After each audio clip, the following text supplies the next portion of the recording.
Dear students, SVP government college Dungarpur की online classes में आपका स्वागत है। मैं Vimit, assistant professor history, MA final year history में जो आपका भारत का राजनीतिक इतिहास वाला प्रथम पेपर है,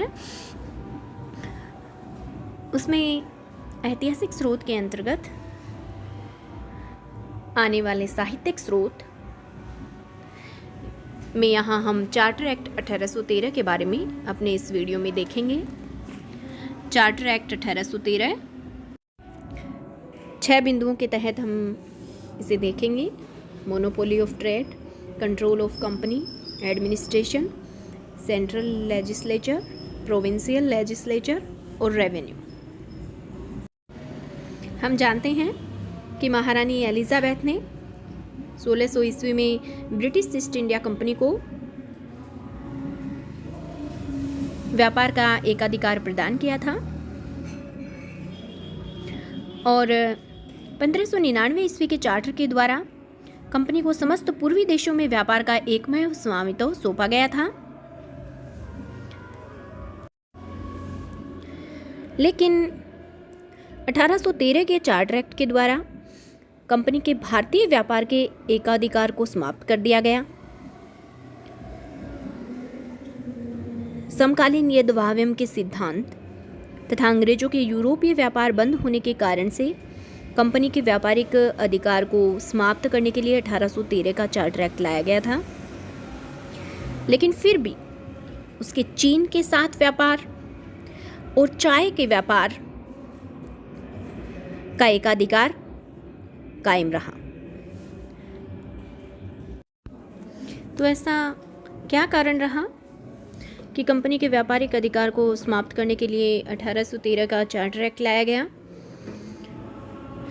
200 से भी ऊपर के सालों तक कंपनी की मोनोपोली रही, व्यापारिक एकाधिकार रहा। तो इसकी वजह ये रही कि यूरोप में 1740 से इंडस्ट्रियलाइजेशन मूवमेंट शुरू हो गया था। 1812 तक ब्रिटेन एक अग्रणी औद्योगिक देश के रूप में विश्व में प्रसिद्ध था। लेकिन बाद में नेपोलियन ने यूरोपियन कंट्री, जो भी यूरोपियन देश थे, उनको ब्रिटेन से व्यापार नहीं करने के लिए प्रोत्साहित किया। अपनी महाद्वीपीय व्यवस्था उसने लागू करने की कोशिश की। ब्रिटेन का जो अदर यूरोपियन कंट्रीज से व्यापार था, उसमें व्यवधान आया। तो ब्रिटेन के जो व्यापारी थे वो अब ईस्ट इंडिया कंपनी के एकाधिकार को समाप्त करके सरकार से ईस्ट इंडिया कंपनी के एकाधिकार को समाप्त करवाना चाहते थे और भारत में जाकर व्यापार करना चाहते थे। उनके मार्ग में जो बाधाएं थी उनको वो दूर करवाना चाहते थे। तो ये व्यापारी अपनी इस मदद के लिए ब्रिटिश सरकार से इन्होंने गुहार की और 1813 के चार्टर एक्ट के तहत उनका भारत के साथ व्यापार करने के लिए मार्ग खुल गया।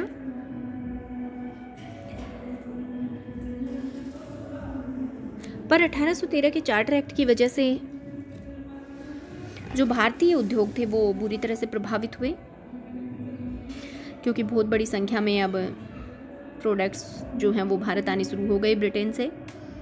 अच्छी क्वालिटी के प्रोडक्ट्स होते थे ये, और भारतीय उद्योग जो है वो इनके साथ प्रतिस्पर्धा नहीं कर सकते थे।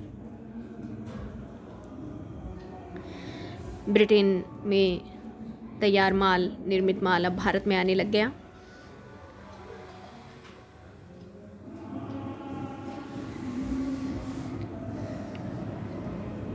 दूसरा, अगर हम देखें तो 1813 के चार्टर एक्ट के द्वारा नियंत्रण बोर्ड की अधीक्षण एवं नियंत्रण शक्ति को न केवल परिभाषित किया गया बल्कि उसका विस्तार भी किया गया।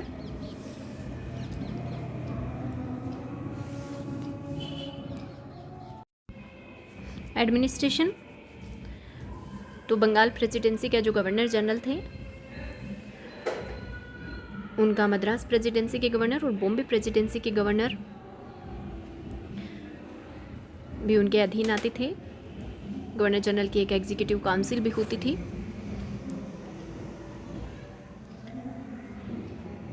ये एग्जीक्यूटिव काउंसिल निर्णय लेती थी।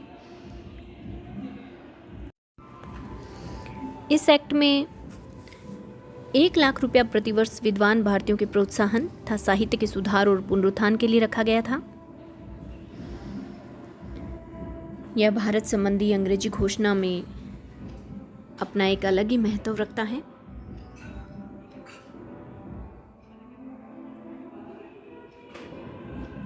इसके अलावा पहले कोर्ट्स जो हैं वो केवल इंडियन जो सब्जेक्ट्स होते थे उनको ही कन्विक्ट करते थे, लेकिन अब इस एक्ट के तहत यूरोपियन ब्रिटिश सब्जेक्ट्स को भी वो कन्विक्ट करने लग गए। इसके अलावा